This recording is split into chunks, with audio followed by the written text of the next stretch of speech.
নমস্কার বন্ধুরা, কেসি কিচেনে সবাইকে স্বাগত। আজ আমি নিয়ে এসেছি কলমি শাকের একটা ভীষণ টেস্টি রেসিপি। এইরকম কলমি শাক এইভাবে যদি বানিয়ে দাও তো ভাত বা রুটি দুটোতেই কিন্তু খেতে ভীষণভাবে ভালো লাগে। চলো দেখে নিই কীভাবে বানাচ্ছি। দেখো, কিছুটা মোটামুটি এক মুঠোর মতো কলমি শাক নিয়েছি, সেগুলোকে এইভাবে কেটে নিয়েছি। ডাঁটাটা আমি খুব পাতলা ওপরের দিকটা একটু একটু দিয়েছি, নাহলে পাতাটাই বেশি দিয়েছি। পাতাটা দিয়েই আমার কাজটা আছে বা রান্নাটা হবে। এরপরে দেখো, আলুটাও আমি পাতলা করে কেটে নিয়েছি। তোমরা তোমাদের হিসাব মতো আলুটা কেটে নিতে পারো। তারপরে দেখো, শাক আলু সমস্ত ধুয়ে নিয়েছি। এরপর এইদিকে একটা কড়াই চড়িয়ে তার মধ্যে 1 চামচের মতো সর্ষের তেল দিয়ে দিলাম। সর্ষের তেলটা গরম হয়ে যাবার পর 1/2 চামচের মতো আমি কালো জিরে ফোড়ন দিয়ে দিলাম। কালো জিরেটা ফোড়ন দিয়ে দেওয়ার পরে কালো জিরেটা একটু তেলের মধ্যে বেশ ভাজা ভাজা করে নিলাম বা নাড়াচাড়া করে দিলাম তেল আর কালো জিরে। এরপরে ওইদিকে এক কোয়া রসুনকে আমি ভালো করে ছাড়িয়ে থেতো করে নিয়েছি, সেইটা আমি তেলের মধ্যে দিয়ে দিলাম। প্রথমে রসুনটা দিয়ে দিলাম, তারপরে রসুনটা দিয়ে দেওয়ার পর বেশ কিছুক্ষণ একটু রসুনটা ভেজে নেবো। তাহলে কিন্তু রেসিপির মধ্যে রসুনের একটা খুব সুন্দর গন্ধ আসবে আর খেতেও ভীষণভাবে ভালো লাগবে। রসুনটা ভাজা হয়ে যাওয়ার পর একটা পেঁয়াজকে লম্বা করে পাতলা করে কেটে রেখেছি, সেই পেঁয়াজটাও দিয়ে দিলাম রসুনের মধ্যে। প্রথমে কিন্তু রসুনটা ভেজে নিতে হবে, তারপরেই পেঁয়াজটা দিতে হবে। পেঁয়াজটা দিয়ে দেওয়ার পরে একটু নাড়াচাড়া করে নিলাম বা ভাজা ভাজা করে নেবো, লাল লাল করে। দেখো, ভাজা প্রায় হয়ে এসছে। একবারে পুড়িয়ে দেবো না, কিন্তু ভেজে নিতে হবে পেঁয়াজটাকে। এরপরে কয়েকটা কাঁচা লঙ্কাকে আমি কেটে রেখেছি, সেটা দিয়ে দিলাম। তোমরা যদি বাচ্চাদের বানাও, ঝাল বুঝে যেমন খাবে সেই আন্দাজ করে বুঝে দিতে হবে। এরপরে একটা টমেটোকে কেটে দিলাম, দিয়ে দিলাম নেড়েচেড়ে। তারপরে দিয়ে দিলাম আলুটা দিয়ে দেওয়ার পরে বেশ ভালো করে কিন্তু ভেজে নেবো। আলু, টমেটো, পেঁয়াজ এটা কিন্তু লো টু মিডিয়াম আছে করে যেতে হবে, তাহলে কিন্তু খেতে খুব ভালো লাগবে আর রান্নাটাও ভীষণ ভালো হয়, আর পেঁয়াজগুলো একদম পুড়ে যাবে না। এরপরে আমি পরিমাণ মতো নুন দিয়ে দিলাম। কতটা আমার শাক আছে সেই আন্দাজ করে নুন দিয়েছি। হলুদ দিয়ে দিলাম 1 চামচের মতো। নুন হলুদ দিয়ে দেওয়ার পরে আলুটাকে খুব ভালো করে কিন্তু নুন হলুদ দিয়ে ভেজে নেবো, তাহলে পেঁয়াজটা আর টমেটোটা নরম হয়ে যাবে, আলুটাও ভালো করে ভাজা হয়ে যাবে। তোমরা তো কলমি শাকের অনেকে অনেক রকম রেসিপি বানিয়ে থাকো বা খেয়ে থাকো। এই রকম রেসিপি একদিন বানিয়ে দেখো, খেতে খুব ভালো লাগে।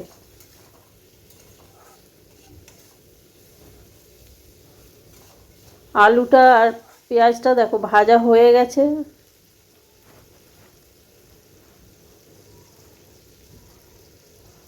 আমার রেসিপি যদি তোমাদের ভালো লেগে থাকে তো লাইক, শেয়ার ও কমেন্ট অতি অবশ্যই করে দিও। নতুন বন্ধুদের সাবস্ক্রাইব করার অনুরোধ রইল। আলু, পেঁয়াজ, টমেটো সমস্ত ভাজা হয়ে গেছে। এরপর আমি 1 কাপের মতো ছোটো কাপের জল দিয়ে দিলাম। খুব বেশি পরিমাণ জল দেবো না। তারপরে দেখো, জল দিয়ে ঢাকা দিয়ে ওইদিকে আমি সেদ্ধ হতে দিলাম।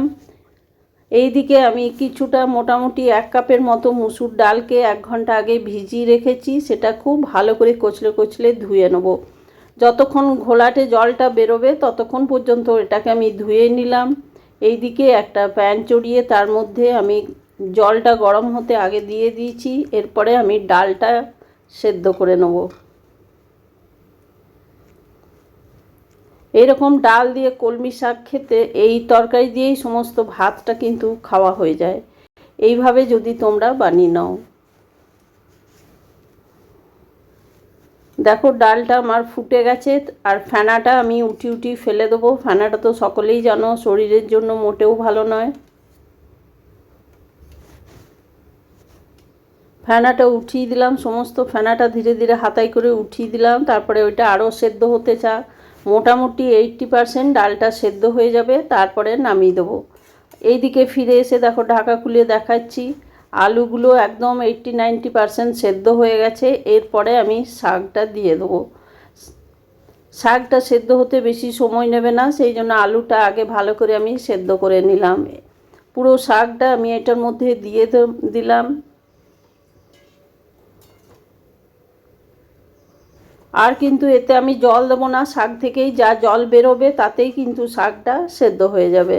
তারপরে 3-4 মিনিটের জন্য ঢাকা দিয়ে রেখে দিয়েছিলাম। দেখো ঢাকা খুলে দেখাচ্ছি, শাকটা একদম কমে গেছে আর শাক আলু সমস্ত সেদ্ধ হয়ে গেছে।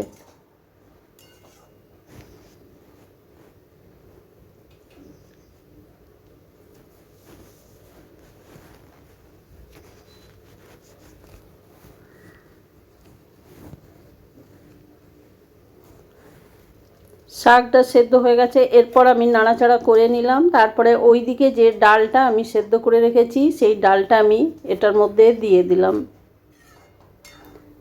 ডালে আমি কোনো রকম নুন বা হলুদ দিইনি, এই শাকের তরকারিতেই শাকটাতে বা আলুটাতেই নুন হলুদ দিয়েছি।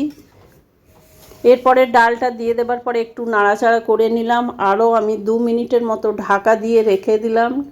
ডালটা 80-90% ওইদিকে আমি সেদ্ধ করে নিয়েছি আর এইদিকে শাক আর আলুটাও সেদ্ধ হয়ে গেছে। 2 মিনিট পরে দেখো ঢাকা খুলে দেখাচ্ছি, একদম তরকারিটা আমার প্রায় হয়ে গেছে। আলু বা শাক সবই সেদ্ধ হয়ে গেছে একদম, আর এটা খেতে খুব ভালো লাগে। এরপরে দেখো নামাবার ঠিক আগে আমি ড্রাই রোস্ট করে রেখেছি ধনে, জিরে, একটা শুকনো লঙ্কা আর মৌরি, 1 চামচ জিরে, 1 চামচ ধনে, 1 চামচ মৌরি, একটা শুকনো লঙ্কা, সেটা ড্রাই রোস্ট করে আমি গুঁড়ো করে রেখেছি। সেইটা তার থেকে আমি 1 চামচ দিয়ে দিলাম। চামচ দিয়ে দেবার পরে একটু নাড়াচাড়া করে নিলাম। তারপরে দেখো গ্যাসটা বন্ধ করে দিলাম। গ্যাসটা বন্ধ করে দিয়ে ঢাকা দিয়ে বেশ কিছুক্ষণ রেখে দিলাম স্ট্যান্ডিং টাইমে। তারপরে ফিরে এসে দেখাচ্ছি, দেখো ঢাকা খুলে কত সুন্দর আর একদম থকথকে হবে এটা, তাহলে কিন্তু রুটি ভাত সব জিনিসের সাথেই বেশি ভালো লাগে।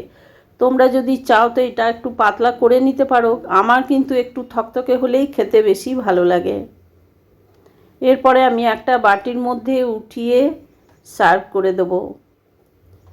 তোমরা তো অনেকে অনেক রকমভাবে কলমি শাক বানিয়ে থাকো, চিংড়ি মাছ দিয়ে নানা রকমভাবে, এইভাবে একদিন ডাল দিয়ে বানিয়ে দেখো, প্রত্যেকে কিন্তু খেয়ে নেবে। বাচ্চা থেকে বড় যারা কলমি শাক খেতে চায় না তারাও কিন্তু খেয়ে নেবে।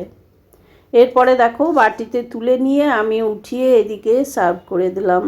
তোমরা সকলেই ভালো থেকো, সুস্থ থেকো। ফিরে আসছি পরের রেসিপি নিয়ে। ধন্যবাদ।